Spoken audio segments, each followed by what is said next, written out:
On April the 21st, 1990, Paul McCartney stood on the stage at the Maracanã Stadium in Rio de Janeiro in front of 180,000 people. But it almost never happened. 2 days earlier, this was Rio after relentless rain had flooded the city. Halfway through a world tour that would cover 48 cities, 13 countries and 4 continents, the band had arrived in Brazil, and this was to be the opening night. In a global tour of this magnitude, you plan years ahead. You try to foresee every problem, every hitch, every unexpected detail that might arise. But there's one thing you cannot predict: the weather. Rio was almost a disaster. The rain, the weather almost beat us there. But the crew did an amazing job and got it all together, and we did the show. That was incredible. But it was like torrential, tropical storm for about 3 days after we got there, and they couldn't put the stage up. Just impossible. And the weather forecasters, I learned later, had said this could go on for like 13 days of rain. You know, this is how it happens around here. But at the press conference, they'd said to me, Paul, what about the weather? What about the rain? And bluffing completely, I said, oh, the rain will stop. I'm thinking, bluff it out, bluff it, go for it. And, well, it did. Well, me, I'm just a lucky guy. Love to hear you say that love is love.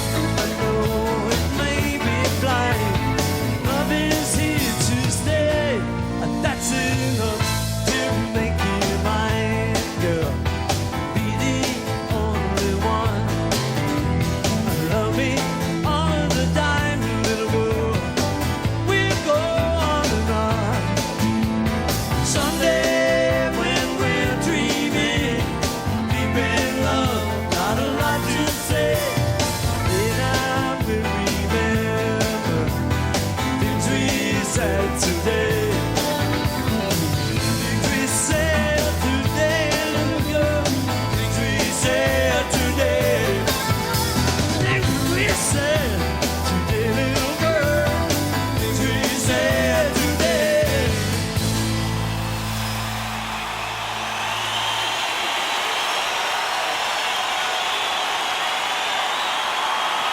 At 9:40 in the evening, just as the band stepped onto the stage, the rain stopped, and the audience rose as a single voice to welcome a hero to South America.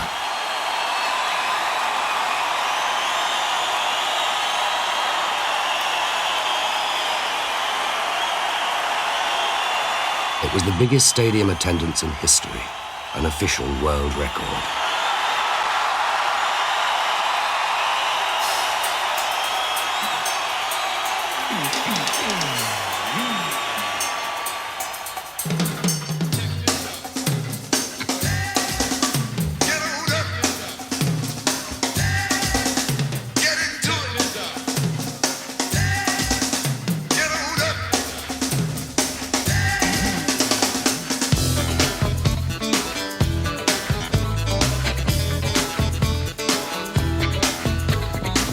A world tour is, in many ways, like an army on maneuvers.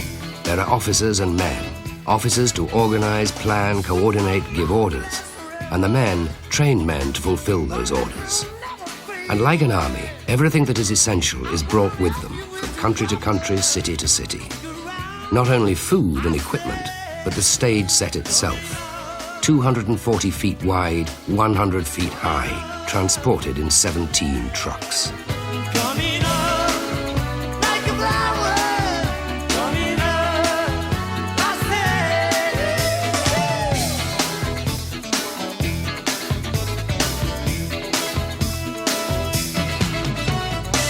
You want love to last forever, love forever, but that will never fade away, never gonna fade away. Assembled from scratch, it takes 12 hours and over 100 men, each working with the precision of a quartz watch. 100 men on the rigging and another 150 checking the lighting equipment, sound equipment, programs, merchandise, the whole hoopla that constitutes a concert, whether it is in Toronto or Tokyo. Coming up 250 people working backstage. More than the whole audience who came to see a band called the Beatles in the Liverpool Cavern 30 years earlier.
It's a lot of equipment. We just flew over, apart from what we got in America. We just flew from England. The part of the show that came over air freight was 178,000 kilos, about £500,000 of air freight. Basically, I just polish cymbals and tune drums. He smashes them up every night, and then I put them back together again in the morning, so he can do the same thing. The most horrible moment on stage was in Lyon, where all the power went on my equipment, because as the stage moves, you've seen the show, the back of the stage move, it pulled a plug out, and it all went, ew, like this. Fortunately, it was during one of the drum breaks in coming up, so I was signalling frantically to Andy, the tech, going, and he was going, yeah, great, and I'm going, no, bad. And he managed to grovel around under the stage and plug it back in just in time, so nobody was any the wiser, but I lost a few pounds. If you got them all open, just pull it from the corners. The bottom was open? The bottoms are open. Funky, man. Tragical history tour. Psychedelic. Downstage. Relax. This circle is going to drop, so everybody else off the stage. That's the way. Good job, Good job, It's a heavy little thing. This tour has been like the most surprising of my life, really, for nerves. Because I haven't been too nervous. And I always get a little bit of nerves, you can't help it. You wake up, it's normally the first thing in the morning when you wake up. You think, what is it today? It's a show, it's a big show tonight. And that's really the time I get a little bit nervous. I maybe wake up a little bit earlier than I would have. If it was a day off, I lie in and stuff, I feel good. So I get a little bit nervous, but surprisingly unnervous, really, compared to the size of the tour. Because with the Beatles, I used to get quite nervous, especially if there were big shows. But on this, I think something to do with committing about a year before the whole tour and deciding, we're going to do it, and getting all vibed up for it. It's ended me up at the shows. I actually think, well, people don't want to see me nervous. They want to see me comfortable, so I'll try and be comfortable. It's getting near to showtime, isn't it? I'd better go. I'm getting nervous. If Paul is nervous, it is not because he is unprepared. Before each concert, unlike many lesser stars on the road, he personally supervises the sound checks. It demonstrates not only his total commitment to the tour, but also gives him the opportunity to play what he calls his trinkets. Songs that may not be in the show, but could be on the album. But this is more than just a rehearsal. It's a time to relax, a private show for everyone from the band to the roadies to those privileged to be invited. Here, Paul plays Matchbox, an old Carl Perkins song that stems from the Hamburg days and nights of the Beatles. Watch you run it down, run. Yeah.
Watch it burning up.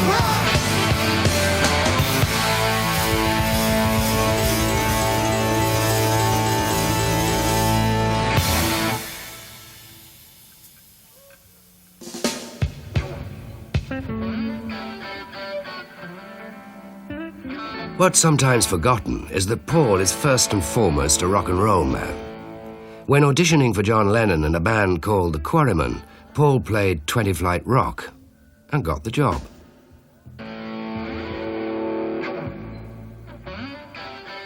But that was in those far-off halcyon days before the Beatles and before that sinister symbol of the modern rock star, security.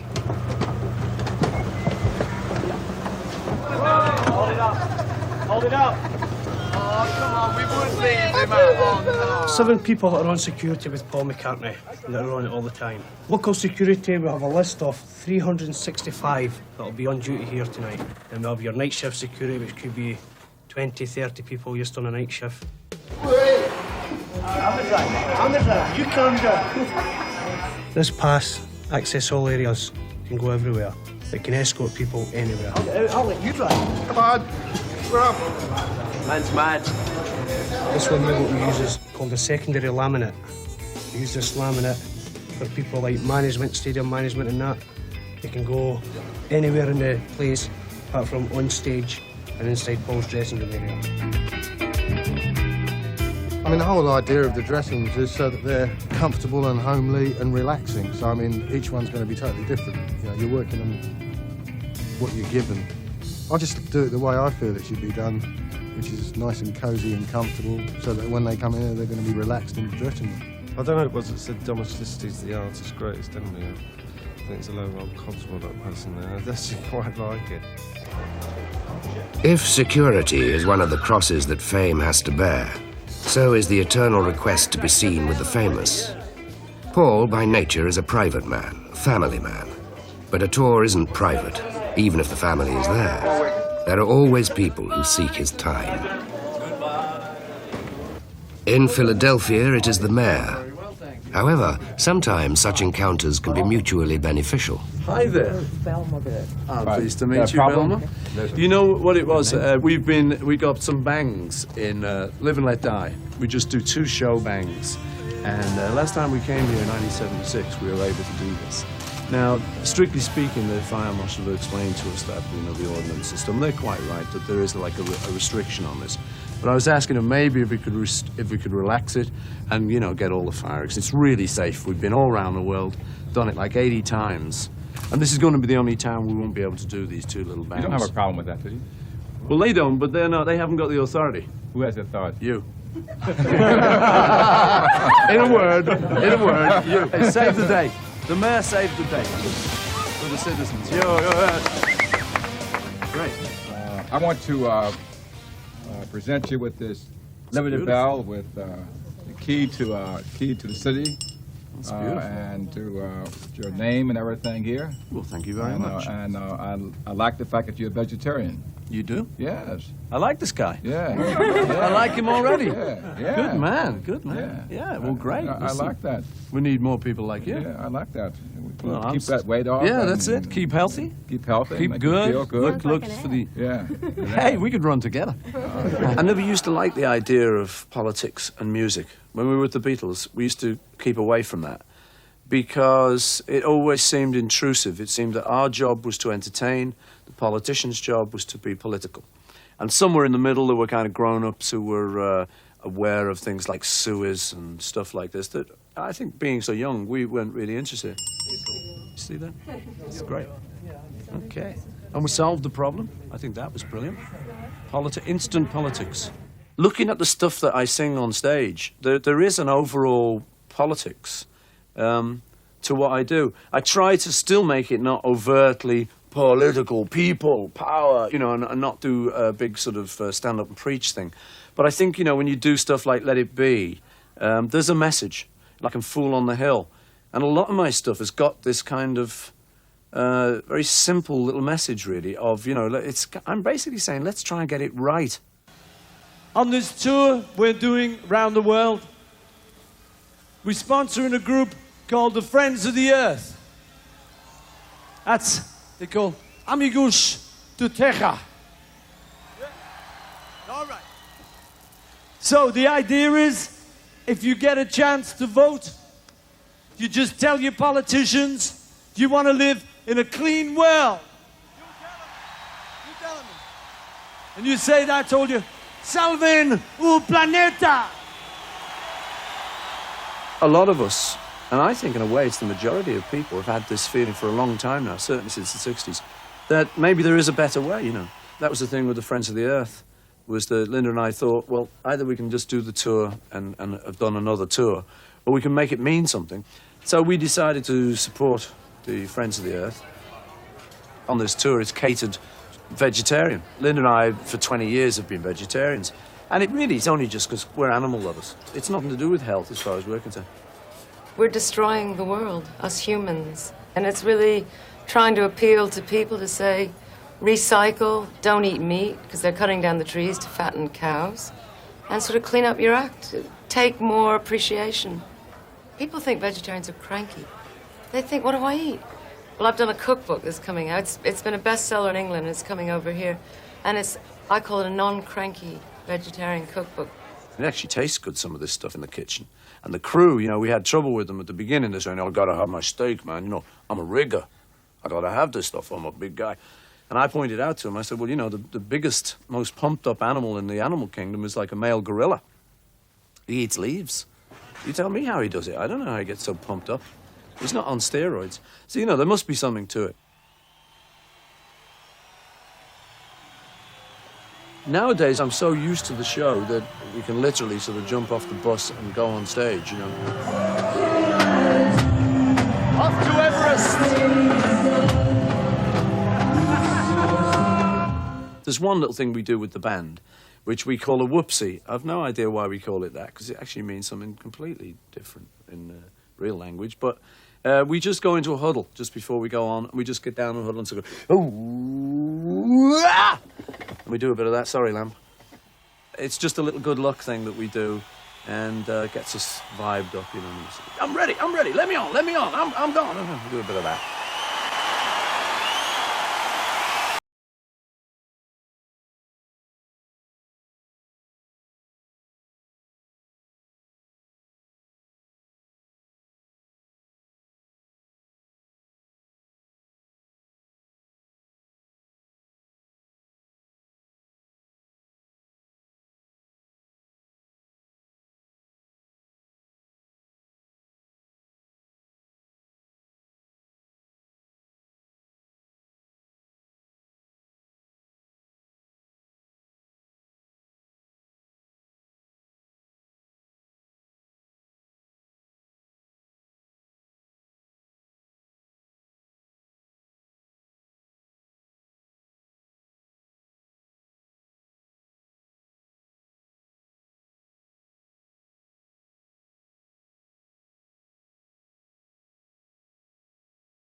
Since touring with the Beatles, one tradition has never changed. The band on the run as soon as the concert is over. Doing the runner from the stage to the waiting cars. The adrenaline still pumping, the excitement still burning.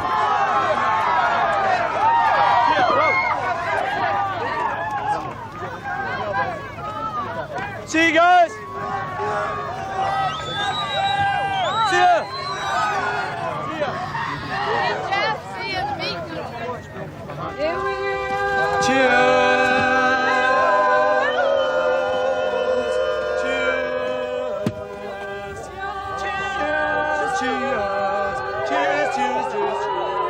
And the band is alone for a brief while. Tomorrow, the long and winding road will continue, but not yet. Tonight, let's just take stock and celebrate a little. And they're always our best audience. They're totally into it, man. They bring signs, you know. You see the signs there? John Belushi. A little word with the mayor, you know. I said, Mr. Mayor, you have the authority. We got lucky with weather again. Raindrops went falling on our heads. Who's he? Who's that one there? The weird one. Who's that man? Who let air on? Who let him in? air on the bus then? Hey, who let air on? Who's she with then? Can I see your laminate? Later. Later, perhaps. There's no answer to that. Not there. Flash my laminate. The world tour that began in Norway in the autumn of 1989 is almost over. There are autographs still to sign, and there are farewells. But there is still one more stop on the road, perhaps the most important of all. Oh! I can't go. I'm going with you. Thanks for the lovely send-off.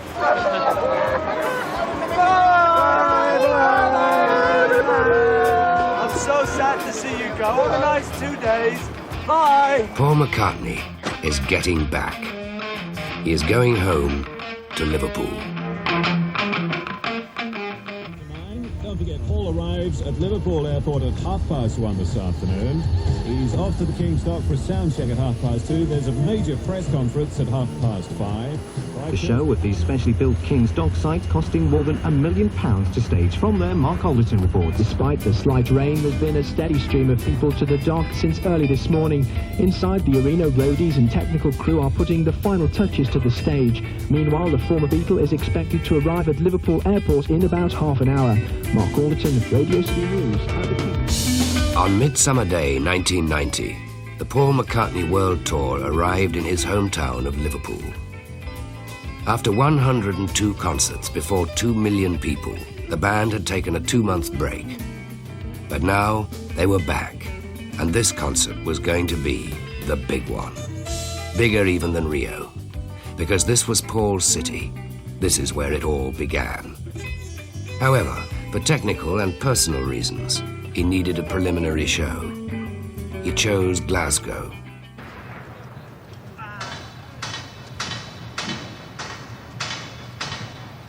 And 40B. All right. Hey, yeah, great, John. It was a long time since Paul had played Glasgow. It was appropriate, therefore, that the highlight would be Mull of Kintyre, rehearsed with the Power of Scotland pipe band. Right, well, we'll just do our bit. You join in. If it's a total cock-up, then we'll all go home.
and tears in the rain still take me back where my memories remain. Flickering embers go higher and higher as they carry me back to the mother in time. Mother in time, oh mist rolling in from the sea. My desire is always to be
Mull of Kintyre, a song Paul wrote about a part of Scotland that he and Linda loved, became one of the best-selling singles ever by a solo singer. Hey, what about that?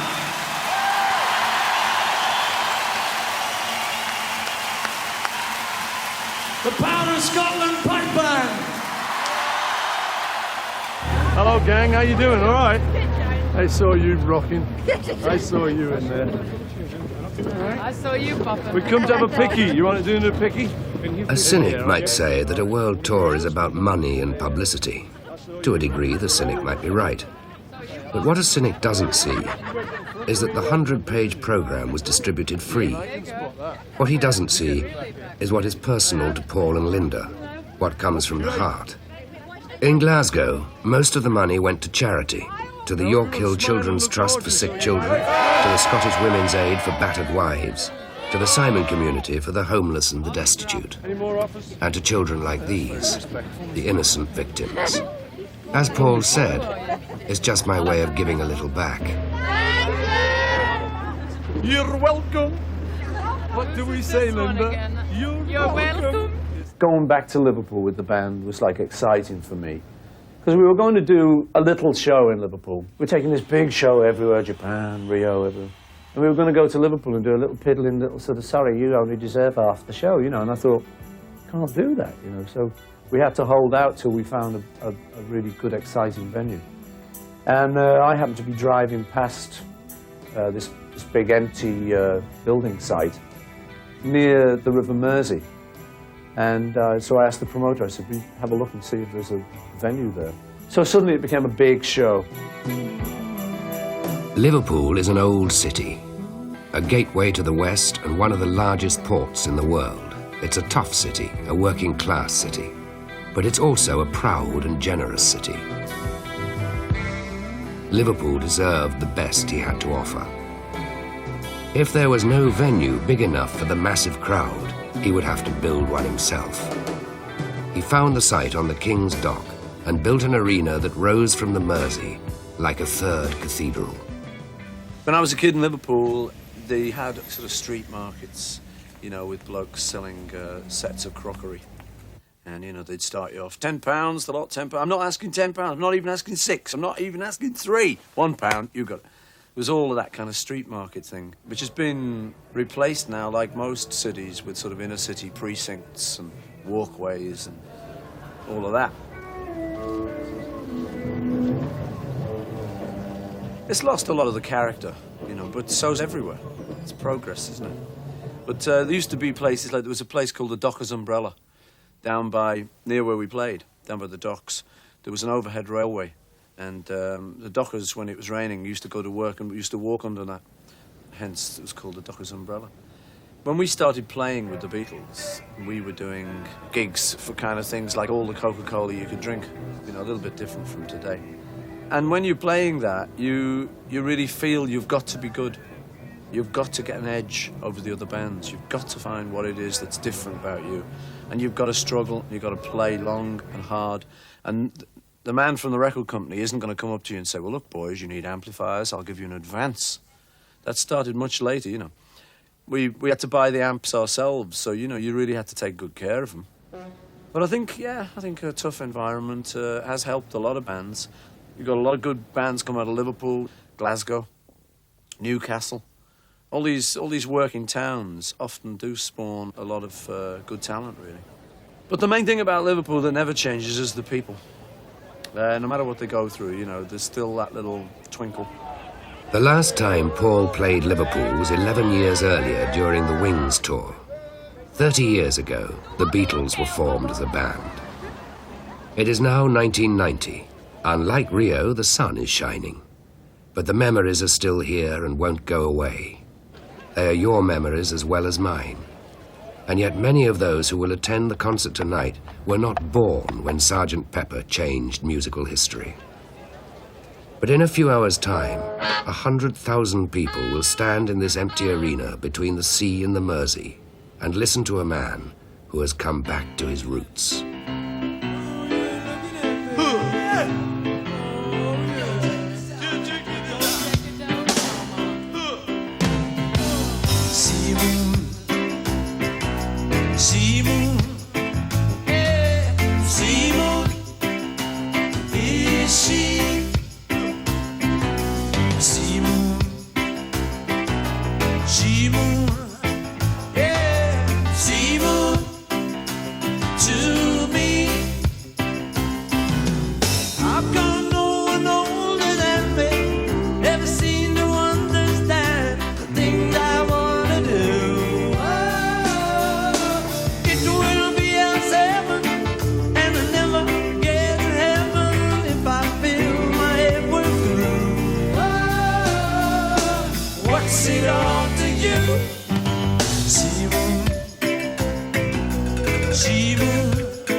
this out. If there is a fifth Beatle, then there is George Martin. Musical arranger, producer, guiding light. He is the patriarch. At the press conference in Liverpool, he was also a spokesman. Well, this is where it all began. And it's coming back full cycle now, 25 years or so many years later. And I'm so glad that Paul is doing this concert tonight, and I'm so glad that he's actually giving so much support to the Liverpool School of Performing Arts. We need to help young people in this country more than ever today, because there's a kind of movement amongst those in power to diminish the arts. Music is like love, is a human emotion. And the best of love and the best of music will come from those people best equipped to provide it. It's lovely to be back, you know, and just see the kids, all the young Liverpoolians, you know. Around about the time of the Toxteth riots, I was talking to a fellow from Upper Parliament Street, and he suggested this fame idea, and then that came together when I went up to my old school, the Liverpool Institute, this place, and it was falling down, you know. So I put the two ideas together and hope in some way, you know, it might help. No guarantees. And, you know, Liverpool people have always had a lot of talent. There's always been a lot of comedians, musicians, actors, etc. come out of here. So hopefully this school will tap that kind of talent, you know, rather than the academic thing. See my old mate Donny. Right, Don? Yeah, I went to school with him. The Liverpool School for the Performing Arts is not the only charity that will benefit from the concert. There is also the Kids in Need and Distress, the Netherley Trust, the Merseyside Play Action Group, the Children of Liverpool.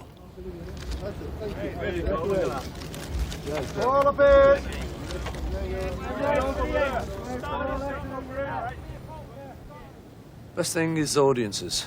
Is you make your records and you write them and you sing them and you mix the records kind of in private, and then you try them out on people. And it's really only then, when you're in front of an audience, that you see if you've done it right or not. Some of the shows we've been doing, you know, you really get a feeling like you've been doing something right. Because otherwise it's just you're listening to critics, and they're always picking your part, even if you've got it right. And even if Sgt. Pepper, you know, the critics slammed it. Oh, you know, load of rubbish. So it is nice to get a genuine opinion. They've got no axe to grind. They're not looking after their own image. They're not trying to further their own career. They're just people who've come to a show, and they either like you or they walk out. So I'm with them. I'm not with the critics. I'm with the audience, you know. So they've since told me there's a couple of hot reviews that I should read, but I won't do it. I'm planning to read them all at the end of the tour. Sit down, my slippers on, get a telly on, get the sounds on, you know, have a drink, and I'll read some of the better reviews. I'll still get hung up, I know.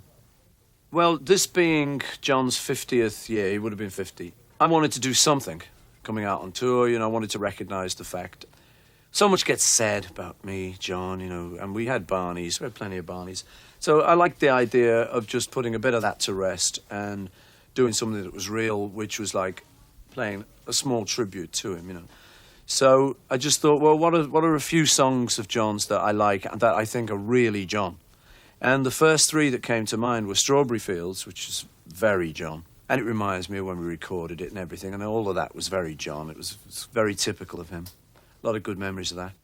And then Help, which I wrote with John, but he takes the lead vocal. So I'd never actually sung the lead vocal. So that was nice. It's a nice song to do. And they're good words.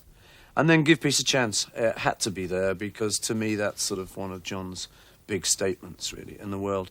And I always say to people, anybody who's sort of trying to say, well, you know, he's just a singer like John. I mean, I'm not trying to make a saint out of him or anything, but in his defence, you know, I would say, yeah, well, he maybe just been a singer, but the Vietnam War was brought to a close by over 1 million people singing that song at the White House in Washington. And, you know, when you see 1 million or so people, more than 1 million people, young people, singing that, that's pretty powerful, isn't it? And it's happened every time we've done it. They naturally join in. And to me, it reaffirms the thing that we sometimes forget these days, particularly in the 80s, that, you know, we really do want peace.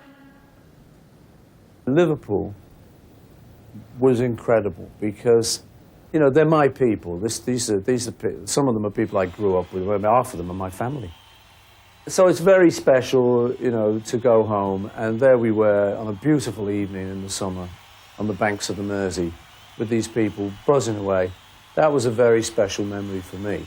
And I say the moment when they wouldn't stop singing Give Peace a Chance was very special. You don't get that often. That was a great buzz. This is just a little tribute to someone we love dearly. 2, 3, 4.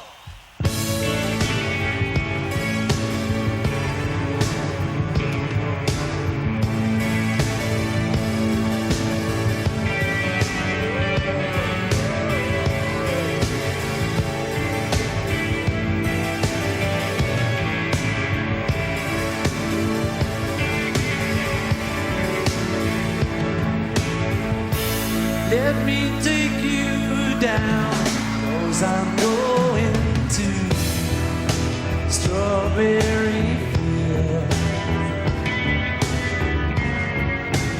Nothing is real,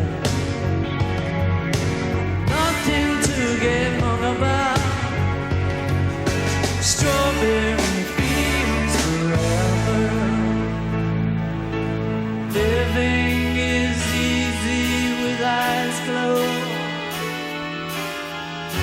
Misunderstanding all you see. It's getting hard to be someone, put it all works out. That is, I think too much to me. Let me take you down, 'cause I'm going to Strawberry Field. Nothing is real, and nothing to get hung about. Strawberry Fields forever. Strawberry Fields forever. Strawberry Fields forever.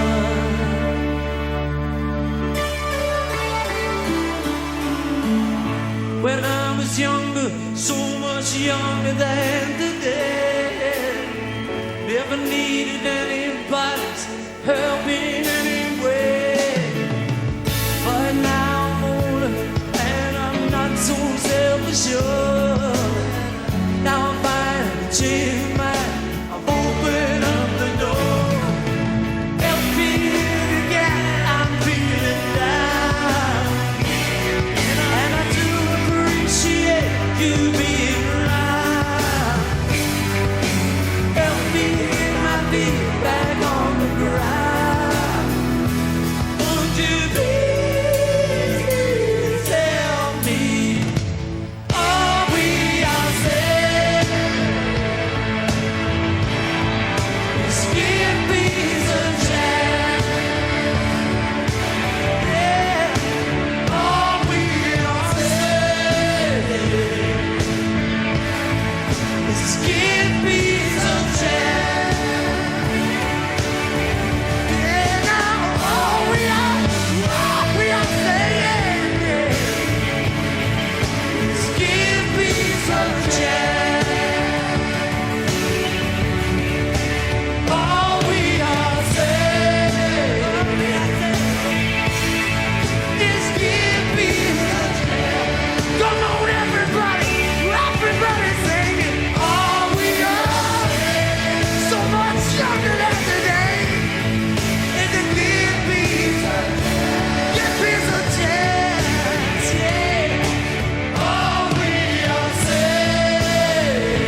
this was great for us.